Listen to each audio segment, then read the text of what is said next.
My dear friends, welcome to N K Baba chemistry classes. आज हम chemical kinetics के बारे में सब्जेक्टिव क्वेश्चन कर बतलाएंगे और उसमें वेग नियम, अभिक्रिया की कोटि, अभिक्रिया की अनुक्ता, छद्म प्रथम कोटि की अभिक्रियाएँ, जो कुछ इम्पॉर्टेंट टॉपिक्स है उस पर हम बतलाने जा रहे हैं। वह एग्जामिनेशन के लिए काफ़ी महत्वपूर्ण है। आप ये जानेंगे कि इस चैप्टर में हम पिछले क्लास में बहुत सारे ऑब्जेक्टिव क्वेश्चन बतलाया था, लेकिन यहाँ से जो 2 मार्क्स का क्वेश्चन पूछे जाते हैं उसके बारे में हम बतला रहे हैं। पहला है वेग नियम। यह वेग नियम है, ध्यान में रखेंगे। वेग नियम, तो वेग नियम जो होता है वह अभिक्रिया के वेग अभिकारक के सांद्रता के समानुपाती होता है, तो उस नियम को वेग नियम कहते हैं। इसे वेग व्यंजक या वेग समीकरण के नाम से भी जानते हैं। यहाँ पर हमने लिखा है कि अभिक्रिया का वेग अभिकारक के सांद्रता के समानुपाती होता है, तो उसे वेग नियम कहते हैं। इसे वेग समीकरण या वेग व्यंजक के नाम से जानते हैं। बहुत इंपॉर्टेंट है, इसको याद रखेंगे। एग्जाम्पल के रूप में हमने यहाँ लिया है ए प्लस बी से सी प्लस डी बना।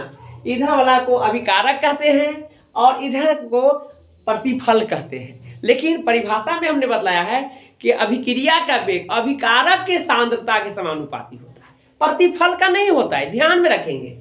यहाँ पर इसको मैथमेटिकली एक्सप्रेस कर रहे हैं।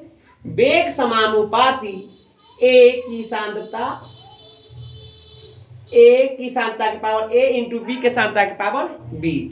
अब यहाँ देखना है कि स्मॉल ए और बी है वह पावर के रूप में रहता है, घातांक के रूप में रहता है। अब समानुपाती चिन्ह को बराबर करने के लिए स्थिरांक से गुना किया जाता है और यहाँ पर हम लिख सकते हैं कि वेग बराबर के ए के पावर ए इंटू बी के पावर बी, यानी ए के सांद्रता के पावर ए इंटू बी के सांद्रता के पावर बी होगा। यह एक समीकरण के रूप में आया। आपको हमने पिछले क्लास में बतलाया था इंस्टेंटेनियस रेट, इंस्टेंटेनियस वेलोसिटी, यानी तात्क्षणिक वेग। और तात्क्षणिक वेग में हम बताया था कि d बराबर जो होते हैं माइनस डी आर की सांद्रता बटे डी टी। यह क्या आर क्या रिएक्टेंट है, अभिकारक की सांद्रता बटे उसका समय। तो यह जो होगा के ए के पावर ए इंटू बी के पावर बी। यह जो एक समीकरण आया इसे वेग समीकरण के नाम से जानते हैं। यह व्यंजक के रूप में प्राप्त हुआ है, इसलिए वेग व्यंजक भी कहेंगे। काफ़ी इंपॉर्टेंट है, इसको ध्यान में रखना है। नेक्स्ट है अभिक्रिया की कोटि। अभिक्रिया की कोटि जो है आप जानेंगे कि यह है क्या। अभिक्रिया की कोटि जो होते हैं वह वेग व्यंजक द्वारा प्राप्त उसकी जो घातांक होते हैं उसके योगफल होता है। अर्थात अभिकारक के सांद्रता के घातांकों के योगफल को अभिक्रिया की कोटि कहते हैं। यहाँ पर देखेंगे कि किसी अभिक्रिया के वेग नियम व्यंजक प्रयुक्त सांद्रताओं के घातांकों का योग अभिक्रिया की कोटि कहलाता है। अभिक्रिया की कोटि 0 से लेकर 3 तक होता है, अर्थात 0, 1, 2 और 3 होता है। इसके साथ साथ यह भिन्नात्मक भी होता है। भिन्न कहने का मतलब 1/2, 2/3, 1/5, 2/5, इस तरह से यह भिन्न में भी आते हैं। एक बात और जानेंगे कि अभिक्रिया का वेग 0 कोटि का होगा तो वह अभिक्रिया के वेग के अभिकारक के सांद्रता पर निर्भर नहीं करेगा। यानी अभिकारक के सांद्रता पर निर्भर न करने वाला किस कोटि की अभिक्रिया होंगे, तो 0 कोटि की अभिक्रिया होंगी। काफ़ी इंपॉर्टेंट है। अब आप ये जानेंगे कि अभिक्रिया की कोटि को कैसे एक्सप्रेस करेंगे। तो आप जानते हैं कि वेग व्यंजक जो है वेग बराबर के ए की सांद्रता के पावर ए इंटू बी के सांद्रता के पावर बी है। तो यह एक वेग समीकरण है और इस वेग समीकरण में सांद्रता के जो घातांक है वह ए और बी है। और परिभाषा में क्या कहा गया है? घातांकों का योगफल, अर्थात अभिक्रिया की वेग जो होंगे ए प्लस बी होगा। अभिक्रिया की कोटि से संबंधित कुछ क्वेश्चन को हमने यहाँ रखा है जो काफ़ी इम्पोर्टेंट है। एक क्वेश्चन तो एग्जामिनेशन में 2-3 बार रिपीट किया है, तो ध्यान में रखना है और आसान है। यहाँ पर हमने लिखा है कि निम्नलिखित दिए गए वेग व्यंजक से अभिक्रिया की कोटि ज्ञात करें। वेग व्यंजक रहे या वेग नियम रहे या वेग समीकरण रहे, उसे तीनों के तीनों एक ही चीज़ है, जो जैसा कि हमने पहले बतलाया है।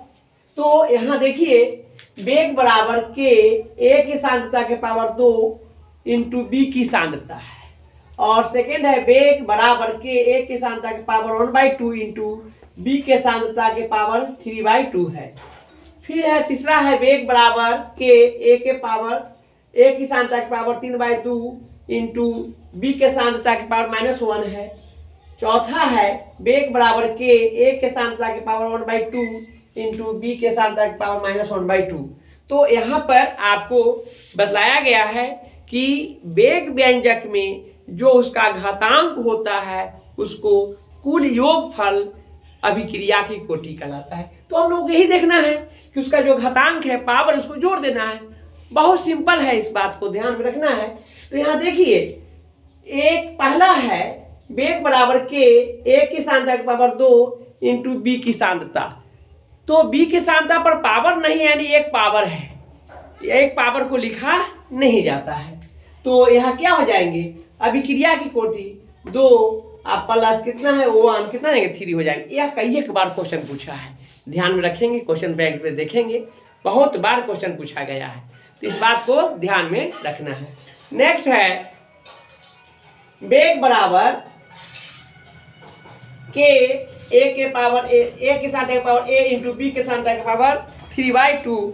अब यहाँ पर पावर को जोड़ दीजिए, 1/2 इंटू 2/3 है, तो 1/2 और एक और 3 को जोड़ देंगे, 4/2 कितना जाएंगे 2 हो जाएगा।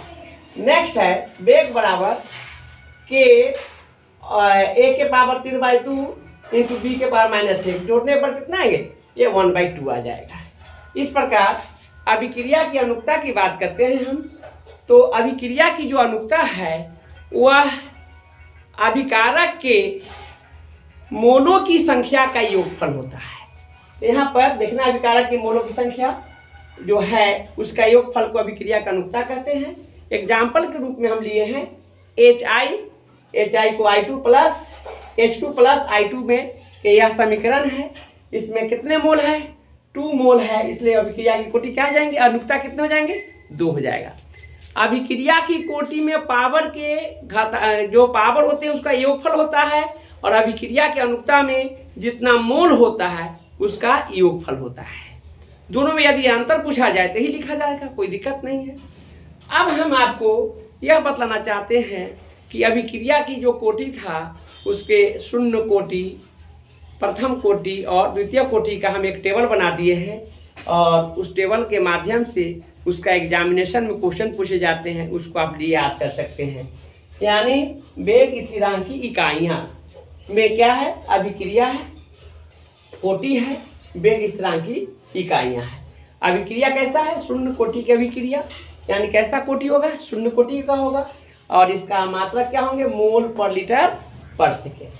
प्रथम कोटि की अभिक्रिया किस कोटि के होंगे, प्रथम कोटि के होंगे, और इसका क्या जाएंगे, प्रति सेकेंड या समय इनवर्स, समय के पावर -1। हम इस पहले भी बतलाए हैं, इस बार क्वेश्चन पूछा है और पूछेगा भी, सेंटअप का क्वेश्चन है। और नेक्स्ट है द्वितीय कोटि अभिक्रिया, यानी कितने कोटि का होंगे, सेकेंड ऑर्डर का होगा, 2 कोटि होगा इसका, और इसका मात्रक होंगे पर मोल लीटर पर सेकेंड। तो इस प्रकार आज हमने बताया वेग नियम, अभिक्रिया की कोटि और अभिक्रिया की अनुक्ता। बहुत बहुत इंपॉर्टेंट है, यहाँ से ऑब्जेक्टिव क्वेश्चन है और सब्जेक्टिव भी, इस बात को ध्यान में रखेंगे। नेक्स्ट क्लास में हम आगे बढ़ाएंगे, और इस तरह से दो तीन क्लास में इसको हम समाप्त करके फिर आगे की ओर हम नेक्स्ट चैप्टर पढ़ाएंगे। धन्यवाद आज के लिए।